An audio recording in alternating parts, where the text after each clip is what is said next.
Good afternoon or good evening, wherever you may be listening to us from. This is Michael Cross with another episode of Unlock the Door Radio, where we're not afraid to challenge the prevailing norms and paradigms of society and follow those great words of admonition from Benjamin Franklin.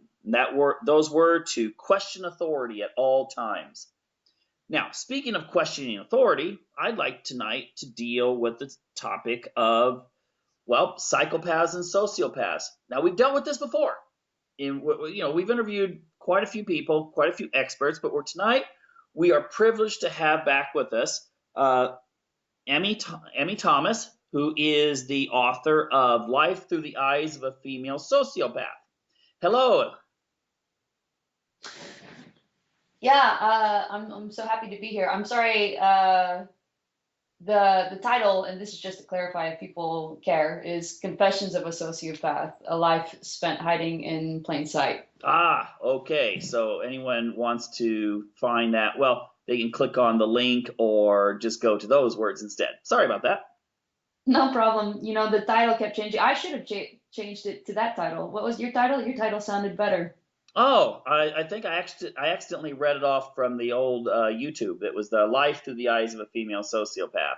So Oh, I yeah. accidentally read I that. like that. No, that has a good ring to it. We Yeah, should title this episode of the radio show that, maybe. yeah, yeah. Well, that's where if you looked it up on YouTube, that's our interview we did last year. Excellent.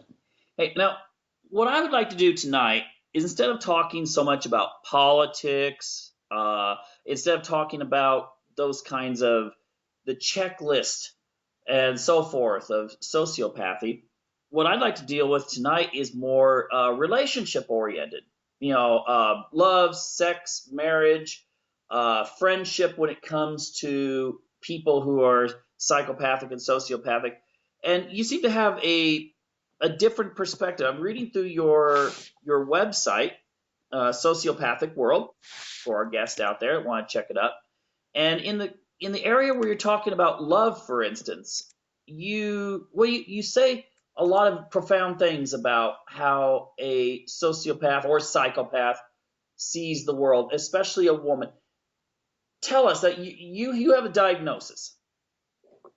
Yeah, I do. I have been diagnosed.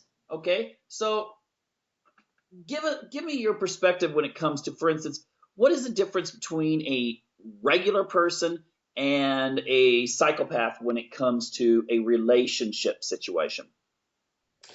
You know, I think a lot of the differences are sort of the default beliefs and values that the sociopath has. You know, everybody kind of grows up, and I don't know if it's from watching romantic comedies or if it's from watching your own parents, you know, if your parents were still married and interacting, or, you know, watching a parent with another romantic interest. I'm not sure how it is that we come to conceive of our idea of what is a relationship, but I feel like there is a strong socializing that happens. You know, I don't think that we are just born with the idea that, you know, men should do this in the relationship and women should do this, or that, you know, in other types of relationships, that there's somebody who's dominant, or power struggles are always in relationships, or they're never in relationships, or healthy relationships. You can never have a situation in which somebody resents another, or resentment is just natural and normal, and we shouldn't try to stifle that. Everybody has these beliefs. And I feel like the main thing about a sociopath is the sociopath does not have those default beliefs. So you come into a relationship thinking, you know, I deserve X, Y, and Z to be treated these ways. And the things that I don't want to experience in a relationship are A, B, C. And you have such strong feelings about those that if somebody violates those rules that you have for relationships and does A, B, C, or fails to do X, Y, and Z, then that person has betrayed you, you know, betrayed your trust, maybe. They have been disloyal, you think. They have been, maybe you start thinking, you know, what is the whole relationship built on? This person must have been acting opportunistically the whole time, tricking me into falling in love with them, tricking me into dating them or pursuing a relationship with them. And I think that's how people often feel when they are in relationships with sociopaths, and sort of the first month or two maybe is bliss. You know, the sociopath is on his best behavior, his or her best behavior, I should say, and is trying to be the perfect mate, is trying to accommodate the other person, is being seductive, is being charming. And then, you know, as things progress, the sociopath sort of stops doing that a little bit because they want to let down the mask, I think, a little bit. They don't want to feel like it's a constant performance for them. Because if they come home and have to perform, and they're at work and they have to perform, and they're always wearing a mask, it's exhausting. So they're not going to keep that up indefinitely in most relationships, unless it's a situation like, and this happens with normal people too. Maybe Barbie type girl is married to old billionaire, you know, and she's going to constantly kind of keep up this uh, projected image that she loves him, you know, when she doesn't, and you know, will have sex with him 2.5 times a week or whatever that she's kind of imagined, you know. So I guess a lot of people do have marriages in which they perform constantly for each other. Sociopath is probably not very interested in that unless the other person is performing back. You know, is the other person performing or otherwise providing for them monetarily or with opportunities, professional opportunities, or otherwise in a way that makes it worth it for the sociopath to keep up sort of his end of the bargain. And that's how a sociopath typically sees a relationship, is that it is this bargain. Okay. Well, I find that I just do fiction, and I have these books where the female hero is a psychopath. The Freedom from Conscience series. There's 3 books out so far, fourth one coming out soon.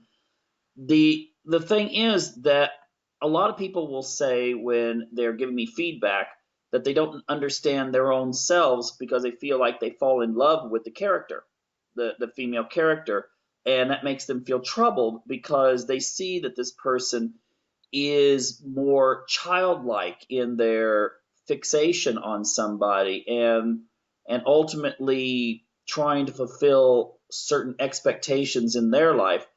Now, is it possible, because in my books the main character does have rather unconventional relationships but very long-term relationships at the same time, is it unusual for someone who's psychopathic to have loyalty and connection to someone for the long term? Yeah, you know, I think that's a great way to describe it, actually, is that the sociopath's relationships and approaches to relationships are a little bit childlike. You know, that's what I mean, sort of like a bargain. You know, you see little children with their parents, and the parent denies them something like, no, you can't go outside and play now, it's too late or something. I hate you, mom, is what they say, because the child does sort of see the relationship as a bargain. The mom behaves a particular way, does particular things for him, and in response, he gives her like love and affection, you know. And I do think there's something a little bit, well, definitely manipulative about it, but there's also something kind of innocent. We don't necessarily think of children as being evil because they have that conception of a relationship that's built on it being a bargain. We just think they don't really have the emotional capacity to have something more than that, something that's built more on an unconditional love. But I think, you know, look at children. Children have very long lasting relationships. They actually do love their parents in a way. They do love their siblings in a way. They have feelings of affection for them. They have feelings of care. And similarly, I think that sociopaths can also have those type of relationships, either friendship or romantic relationships or in their family. Okay. Now, to get into some of the specifics here, which I'm sure my audience will appreciate. Um, the I've heard a lot of people say that when they get involved with someone who's psychopathic, that it's like a thrill ride, that Mm. all of a sudden their life is expanded greatly. It's like an adrenaline rush in which everything, relationship wise, sexual wise, and so forth, to the psychopath is an adventure because they need constant stimulation. They need novelty. Is that generally the case with, well, psychopaths in general and women in general who are psychopathic? That's a very interesting observation that people have made, and I do think that it's true. And I think it comes from two aspects. You kind of hit a little bit on both.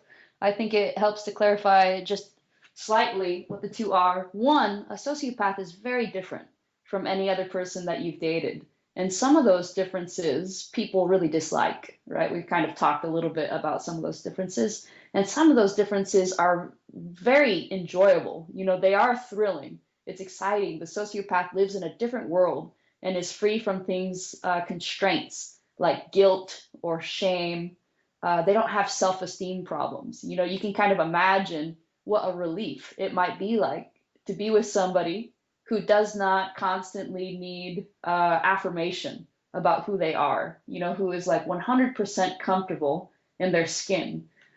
How might that look in terms of being in a romantic relationship? They're just utterly confident and willing to both take the lead and not take the lead, and really flexible. People say that sex with a sociopath is pretty amazing, is kind of another stereotype about sociopaths, and you can imagine why that would be, this utter feeling of confidence that they have. I think the other aspect is that, yeah, sociopaths engage in kind of thrill-seeking behaviors. They like to have things be exciting. So if you're involved with a sociopath, then you are also kind of engaging in those particular activities, things that you might have been afraid to do by yourself, or things that you wouldn't have necessarily even considered to do by yourself without being prompted by the sociopath. There's an interesting quote. It's the featured comment on my website. Kind of talks a little bit about this. It says, "My angle is that they are less frightening if you take the time to understand them and don't get freaked out by the fact that they cannot reciprocate feelings the way normal people are used to. They reciprocate using their intellect and on their own time. They can bring a new perspective, new energy, even a new lifetime, as you call it, without necessarily changing who you are at your core, if you take the time to tame them and be tamed by them, since they will invariably pick you, not the other way around." Hmm. So essentially, with them, the avenues that they see when it comes to sexuality is more of a let's explore all aspects versus, okay, this is the way I was raised, and here's the things that are right and wrong and so forth. Right. We were talking earlier about these default beliefs that we grow up with from romantic comedies or something, how sociopaths don't have those default beliefs. And so you can imagine, the sorts of things that would make somebody else ashamed for some reason. They think is like deviant, or they think is not normal or typical, or things like that. Even the idea of like making love, sociopaths, I do not think make love the way that most people sort of conceive of that. And that that not having that emotional intimacy in a sexual experience is it could be a bad thing. You may get sick of that it's not emotionally intimate enough for you. And if that's something that you kind of crave, then that is definitely something that you would miss. But there is also sort of a thrill and a physicality to not having that constraint, to not being constantly concerned about the emotional intimacy and the vulnerability of the other person. It is more of a physical act. It's more of a pursuit of pleasure. Okay, but it could take an intellectual side as well. I'm thinking of someone such as Aleister Crowley. I often think that he must have been what's known as a cerebral psychopath, but he seemed to take an intellectual pleasure connected to his physical pleasure. I'm not familiar with Aleister Crowley. Okay, yeah, but kind of like some of the cult leaders who Yeah. who might connect an act of sexuality not so much on the emotional level, but as an intellectual, spiritual, physical level with someone.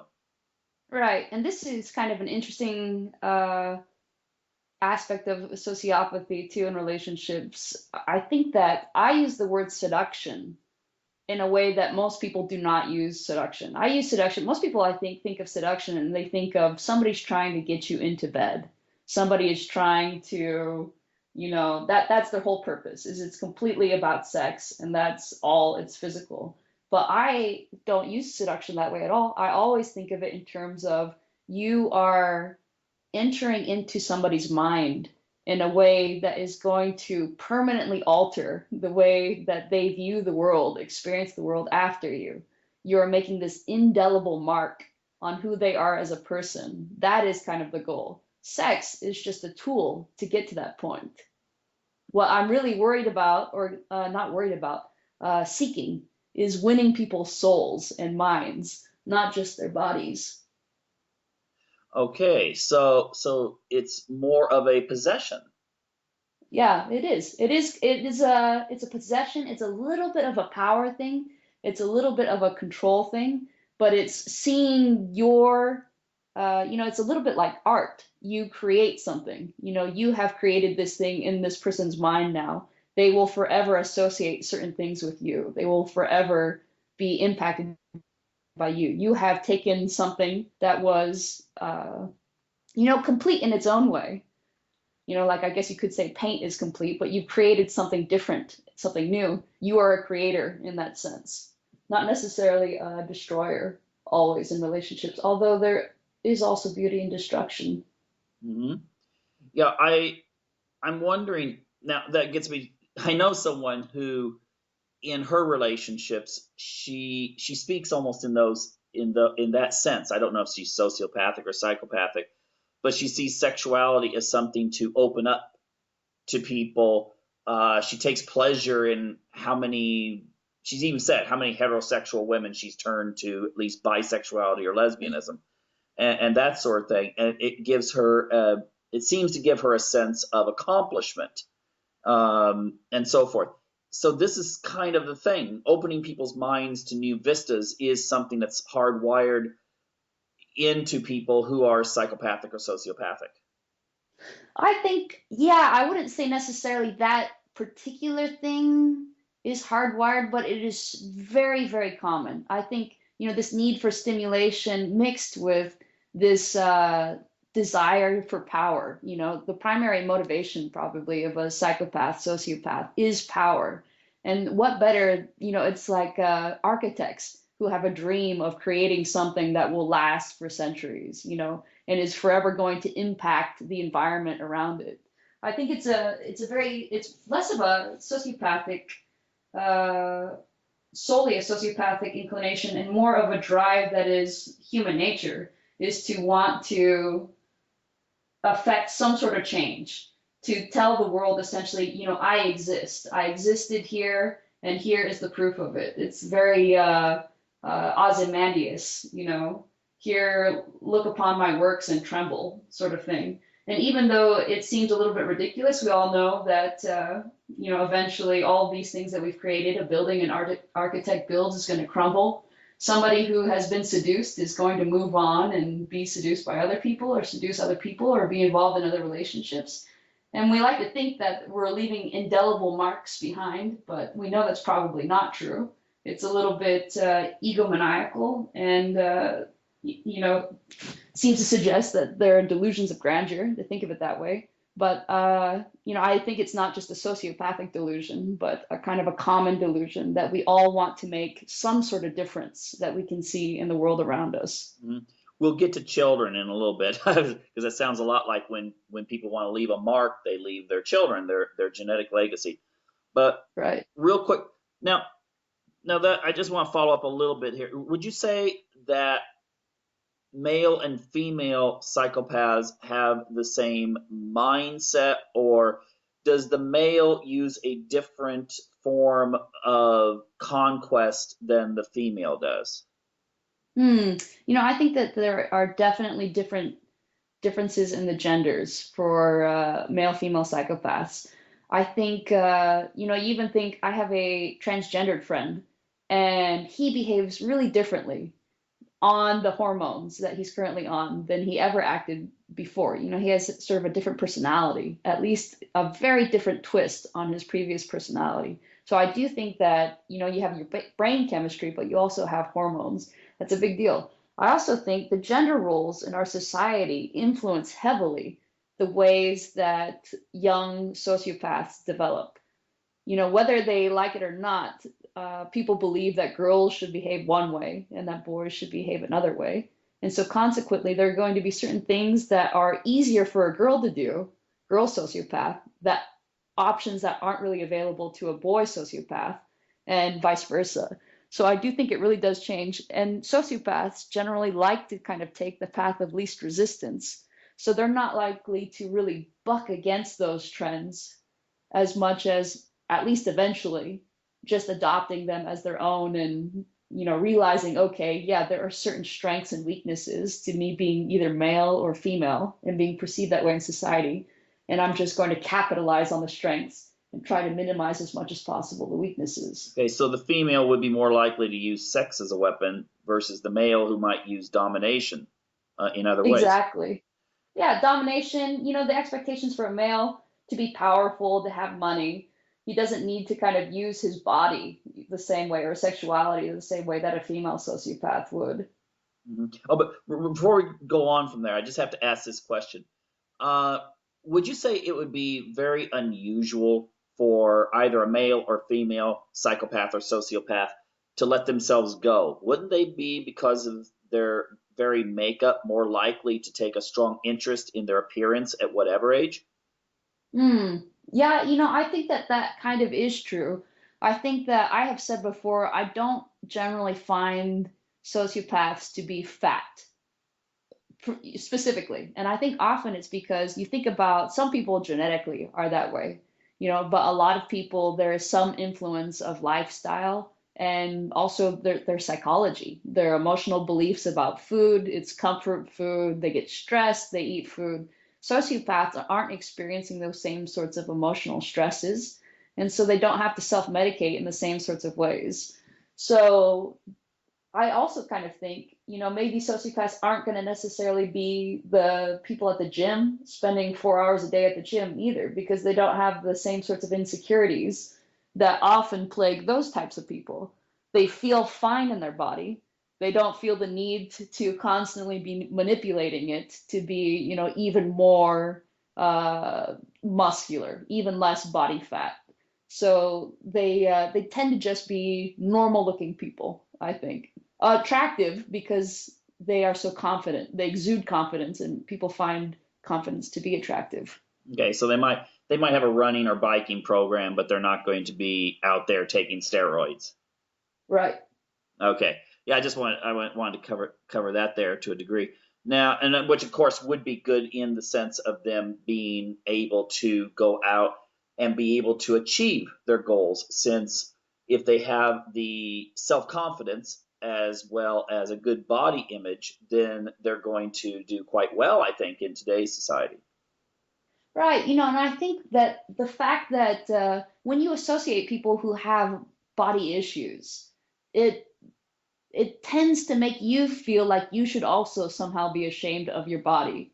And so that is that's an anti-seduction trap to fall into, is you have issues about your body. Like I've heard a lot of people say this, especially women, but I think that men are starting to express this more, whether they feel it more or not, or whether they're just expressing it more, it's not clear. But this idea that they can't really give themselves over to sex completely because there's always like this self-awareness of their body. They don't feel absolutely comfortable in their body. They have little pieces of shame about their body. They don't like the way that this looks, and they don't want to be in this sort of lighting or this sort of position because they feel like their body is something to be ashamed of.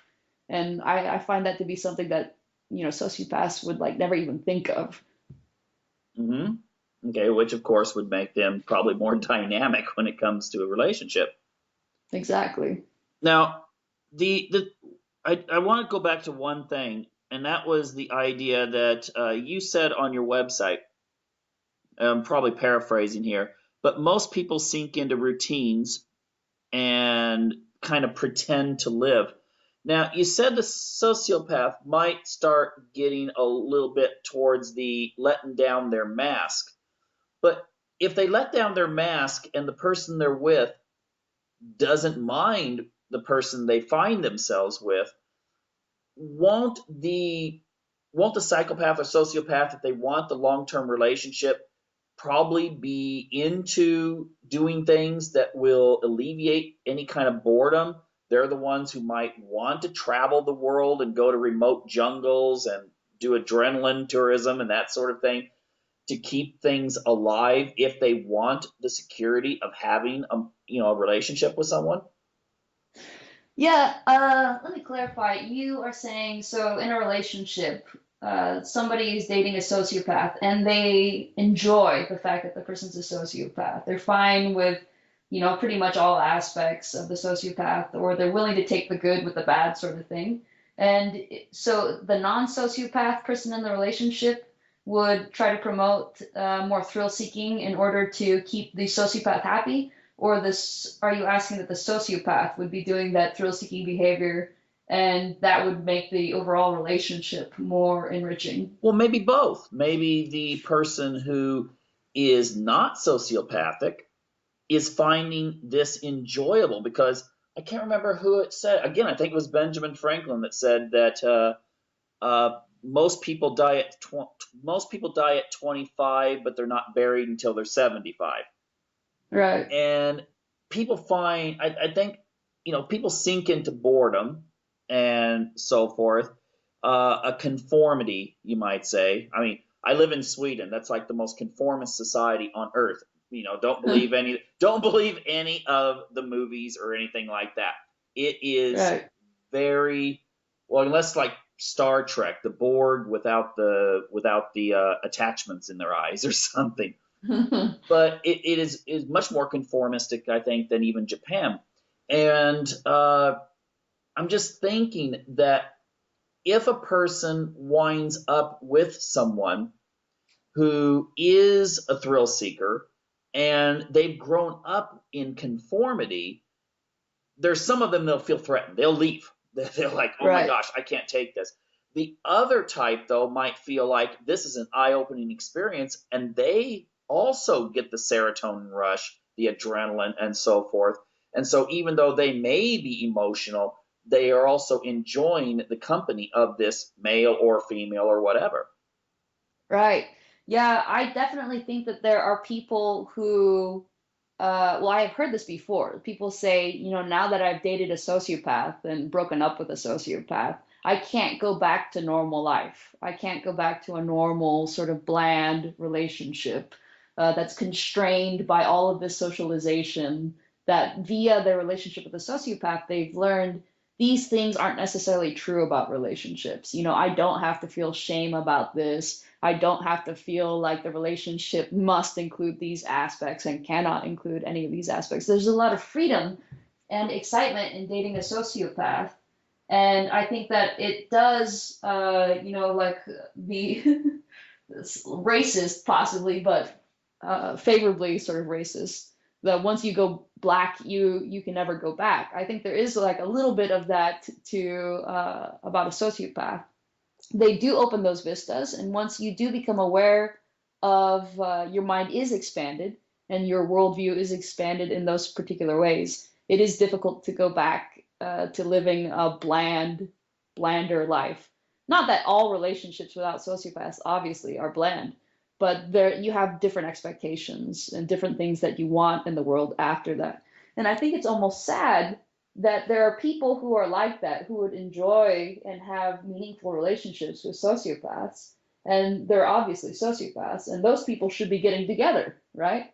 But what we often find is, as you said, there are other people who would be very upset by a relationship with a sociopath. They would want, the XYZ and not want the ABC. And to the extent that the sociopath violates it, then that's very upsetting to them. And those are the people who are on these forums in which they say they've been the victim of a sociopath. And it's like tragic. There should be some sort of dating website or something. If you want to date a sociopath, then get on the website. And if you're a sociopath and you want to date somebody, then you also get on the website. And only those people would be in relationships. And that would seem to work. But I think that the victims of the sociopaths, they have kind of an interesting attitude. It's not just like, not for me. Like escargot, for instance. Okay, if other people want to eat snails, then let them. but I don't personally want to. Maybe some people feel that way.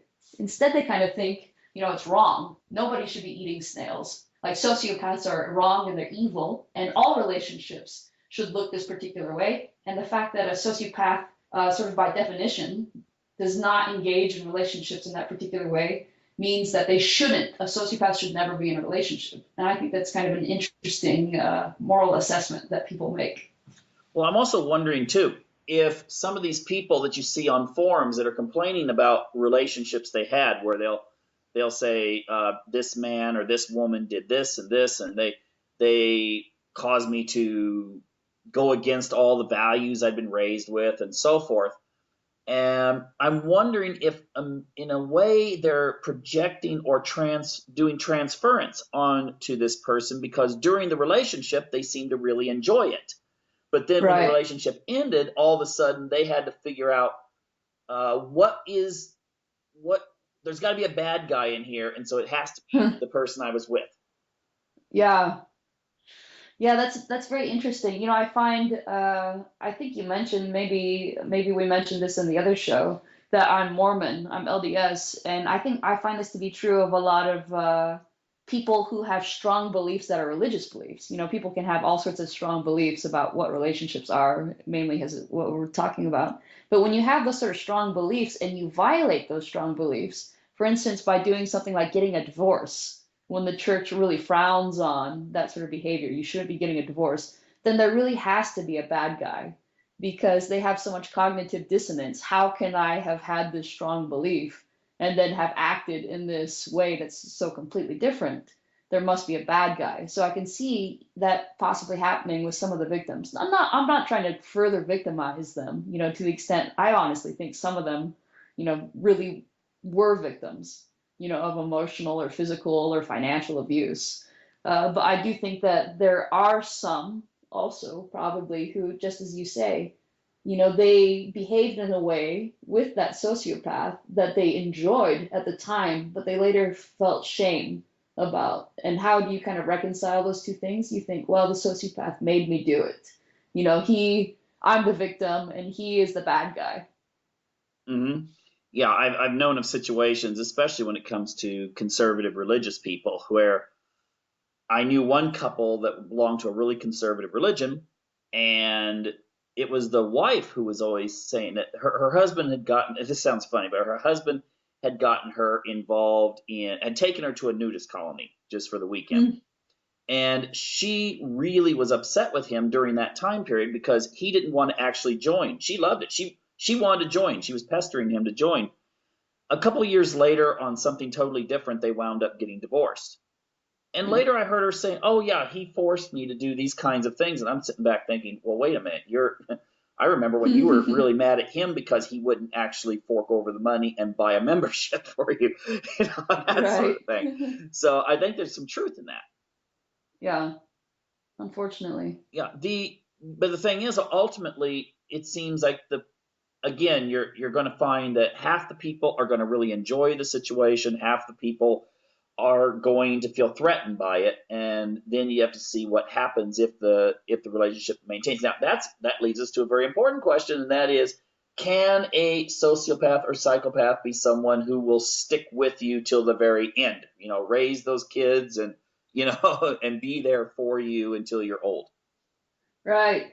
I have that website, Sociopath World, and a lot of people will come on and sort of ask these questions, both sociopaths and often people dating sociopaths, or sometimes looky-loos, people that are just curious. But we do get a significant portion that are in marriage relationships. They do have kids. They have been married for like 15, 20 years or more. And so I definitely think it's possible. I think that it's not necessarily easy to do. I think that with normal people, let's say, you have enough of sort of core shared values, emotional values, psychological values, maybe even political, or you've both been socialized the same way to really build on and provide, the foundation for a long-term relationship. I think that if you have a relationship between a sociopath and somebody who's not a sociopath, you don't necessarily have by default those same sorts of values. It might be a little bit something like people from radically different cultures and religions and backgrounds, socioeconomic backgrounds, marrying. And that's kind of, everybody sort of acknowledges that that's difficult to date outside of so many of your shared experiences. If you were to date somebody outside your race, they're a completely different nationality and upbringing, ethnicity, completely different financial background than you. They maybe speak, not your language as their first language. That is very difficult. But I do think that is what a relationship with a sociopath is like. You have to work extra hard to make sure that you are communicating your expectations.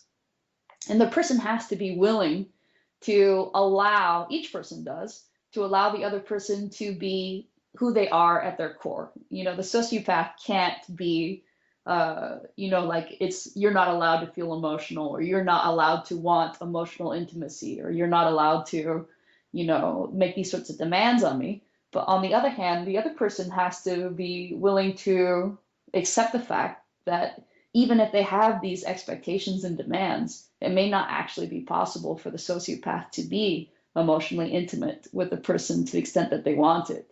They're not necessarily going to be volunteering to be like the shoulder to cry on, the sympathetic ear, the way that you might experience in a more normal relationship in which both people feel a high degree of empathy.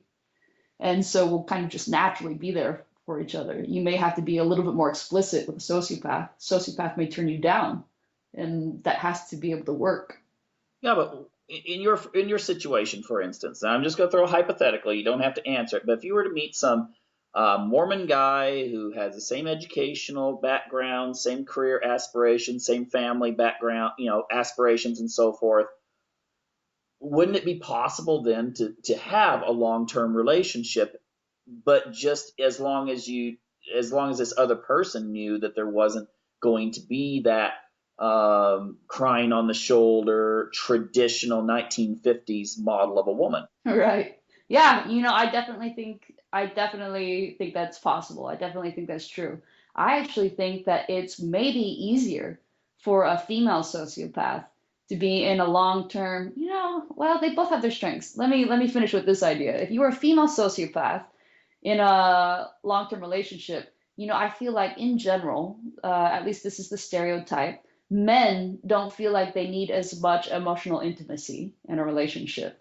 So the female sociopath is not going to provide that emotional intimacy, but the male, and this is kind of the sort of traditional heterosexual relationship. Obviously, things would be different in other types of relationships. But the male, in this sense, would not miss it that much because he's not expecting a high degree of emotional intimacy. He's not, every day needs to come home and have a shoulder to cry on, so to speak.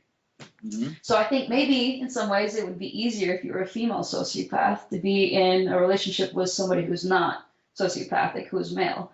But maybe it's flipped now that I think about it. Maybe because, your normal female, she's so used to dealing with less emotional male, like this sort of stereotype that husbands are not good listeners, and they're not good shoulders to cry on, and they're fixers.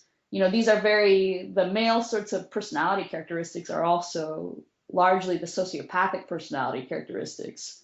They're like a little less empathetic, they're not sympathetic, they're a little heartless, they're a little focused on like instrumental aspects of their life. Let's solve a problem rather than let's think and feel on the problem. So maybe a woman is just kind of used to having that because she's never really experienced dating a man who was really kind of highly empathetic anyways. And it's just a matter of degree between a normal male and a male sociopath, perhaps to her. I'm Okay. not sure. Yeah, I'm just wondering how that would work out. I mean, I was just wondering what it would be like if two sociopaths got married, or a sociopath and a borderline, or a sociopath and an Asperger. how those would work. I've actually heard that in relationships, psychopaths and borderlines tend to have like a complementary situation. They Yeah, that is what I've heard too. And I can see it because borderlines, they're very emotional, right? Again, kind of these are broad strokes. I don't mean to stereotype, but just to focus on the stereotypes for now, for the sake of conversation. They're emotional. They don't really have that much control over their emotions. They don't they identify with their emotions in the moment. I am sad and stuff, but part of them later realizes that they're driven by their emotions and they don't like to be driven by their emotions. They would prefer not to have such strong emotions that are constantly impacting their behavior. And I think the sociopath is so unmoved by those sorts of displays of emotional excess that the sociopath does not get triggered and does not escalate the fight when the other person is being emotional.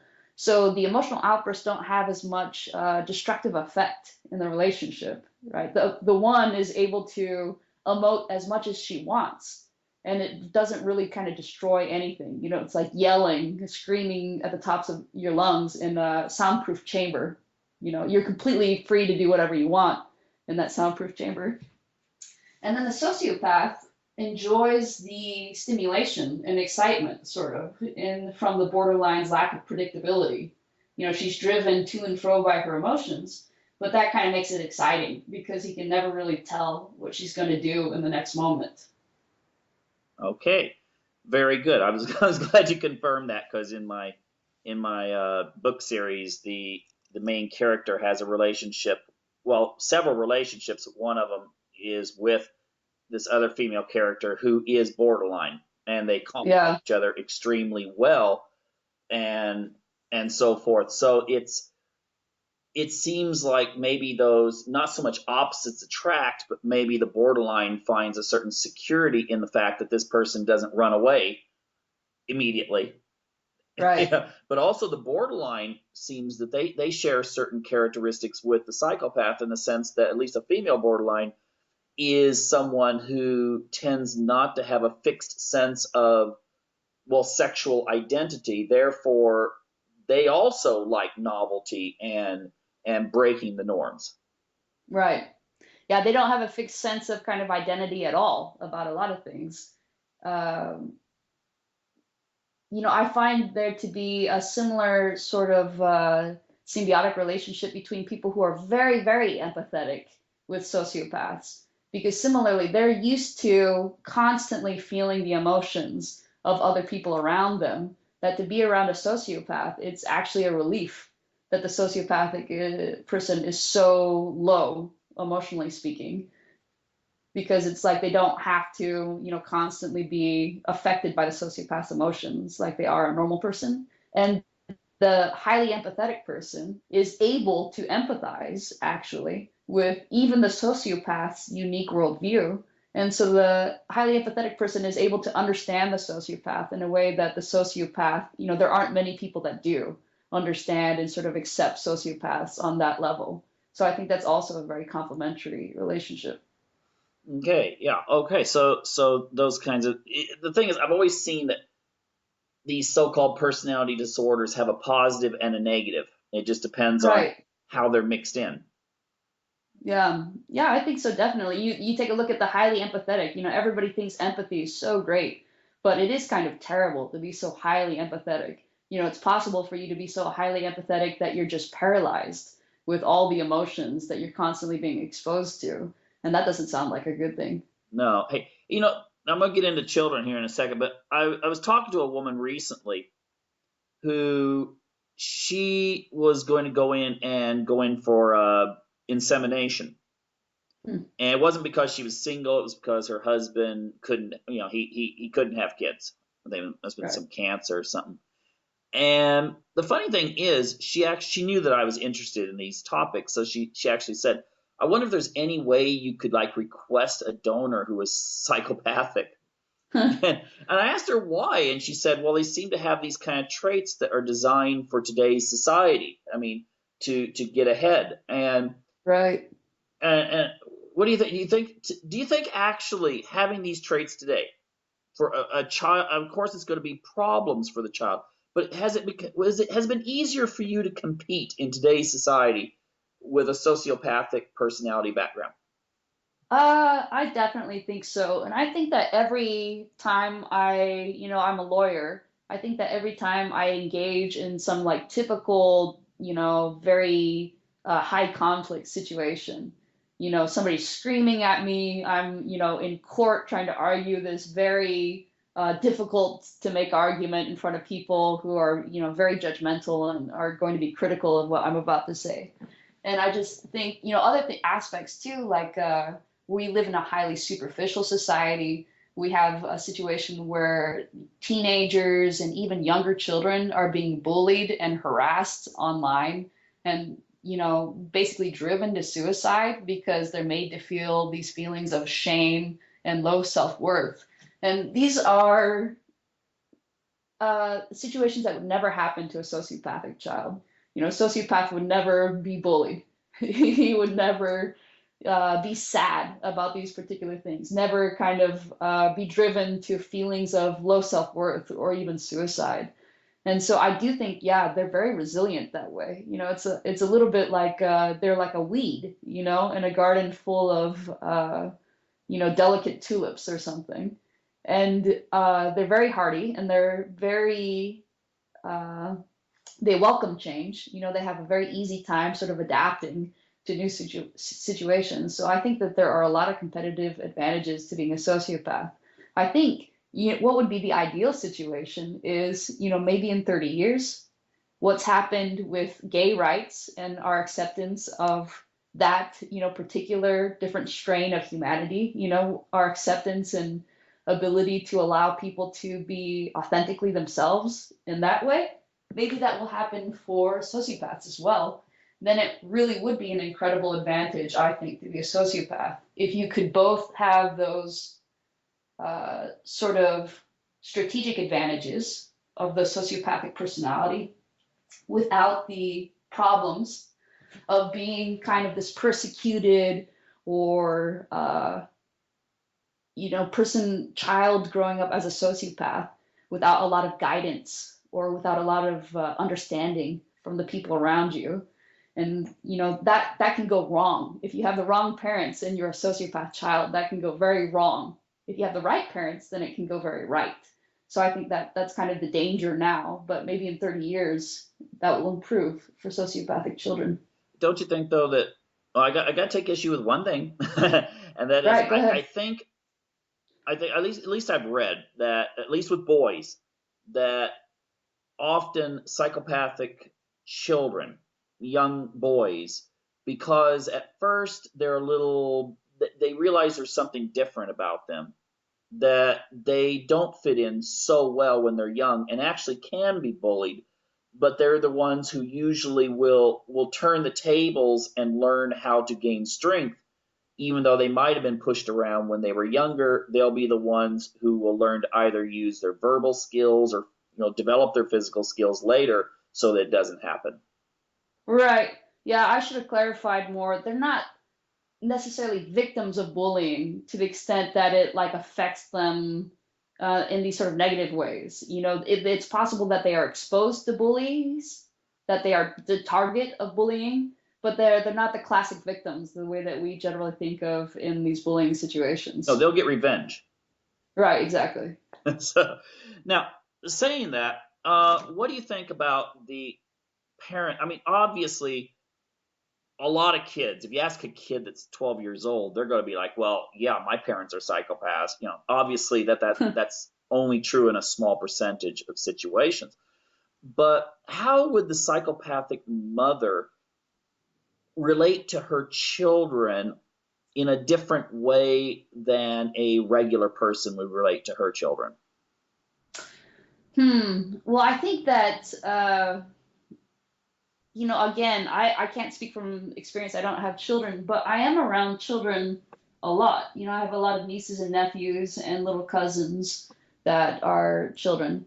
And I feel like the way that I treat them is as if they're little adults, so you don't get the same, like a sociopath is not going to baby talk to a child no matter how young, it's like it's everybody is kind of like an adult. Everybody gets spoken to on the same sort of level, which is not to say that the substance of the conversation would be adult substance. You're not going to talk to the child about, Zimbabwe's inflation crisis or something, but you aren't kind of, whatever impulse it is to baby talk to children or to kind of talk down to them, or to kind of shield them from the world. I think it almost is. I feel no obligation or even inclination to shield them. If I were to play chess with a child, or if I were to play, soccer, or even tackle football, I would still play as if I were playing with normal people, normal adults. There's not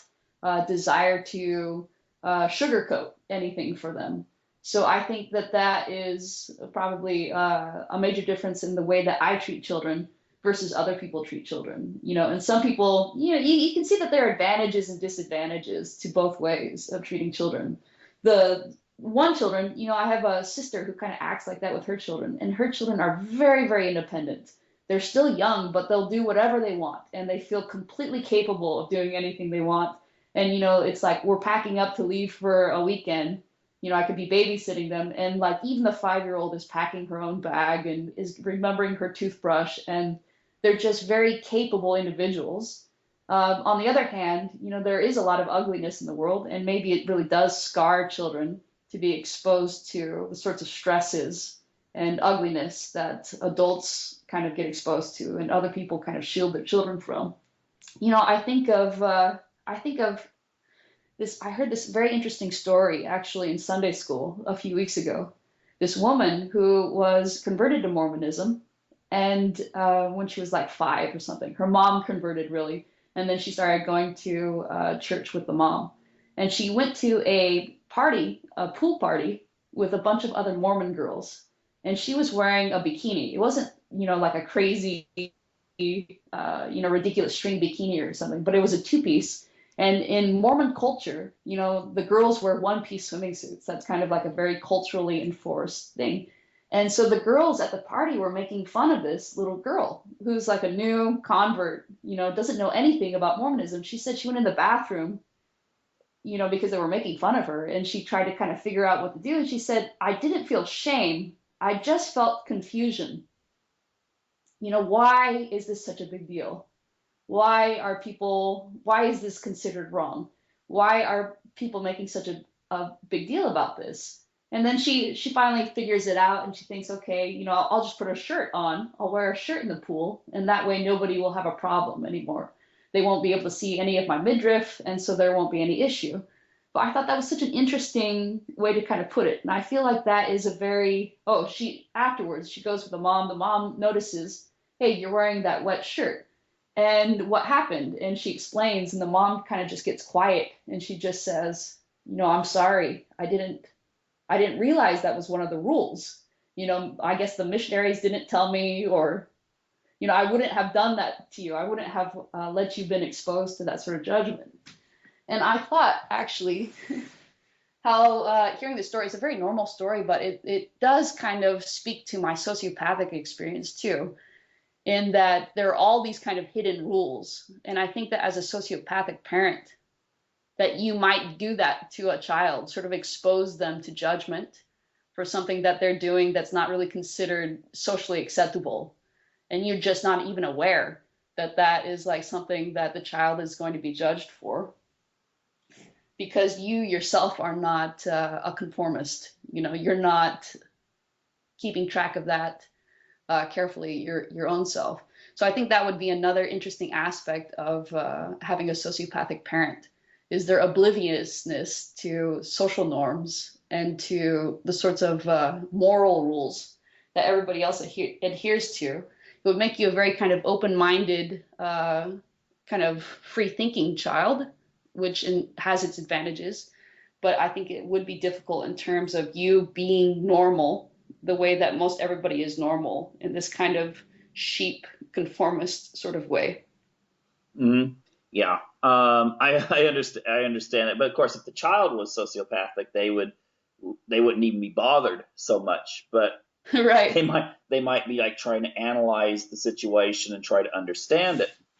But Well, I also thought her reaction was very interesting that way too. She said, I wasn't shamed by it. I was just confused. And I also think that's a very sociopathic child reaction about stuff. Like, how do you learn if you yourself don't have like a sense of social norms that they should be enforced, and that we should all conform, or of morality? How do you learn those sorts of things? You are in those situations. Everybody's making fun of you for this particular thing, and you're not shamed by it. You're just confused. You just don't understand, like, why is this such a big deal? But then you just adapt to it. And that's how a sociopath learns to wear his or her mask. A sociopath child is they're just exposed to, thousands, tens of thousands of those little situations. They just learn all of these little rules that everybody else seems to just intuit. yeah, very interesting. Very interesting indeed. Hey, we're out of time, but tell people how they can get access to information about your book and also your website. So the website has probably most of the information about the book that you'd need. It's sociopathworld.com. The book is sold on Amazon. It's translated into, I don't know, half dozen or so different languages. And it's Confessions of a Sociopath, a Life Spent Hiding in Plain Sight. All right. Well, great. It's been really great conversation tonight. Very, very, very nice. Thank you very much for sharing with our audience this Thank really you so interesting. much. Okay, very yeah. Well, anyway, we'll have a great weekend, and maybe we'll have you back on in a few more months, and follow up with some other information. Sounds great. It would be my pleasure. Okay. Well, take care, and also thank you, listening audience, for tuning in to our show here this evening. Bye now.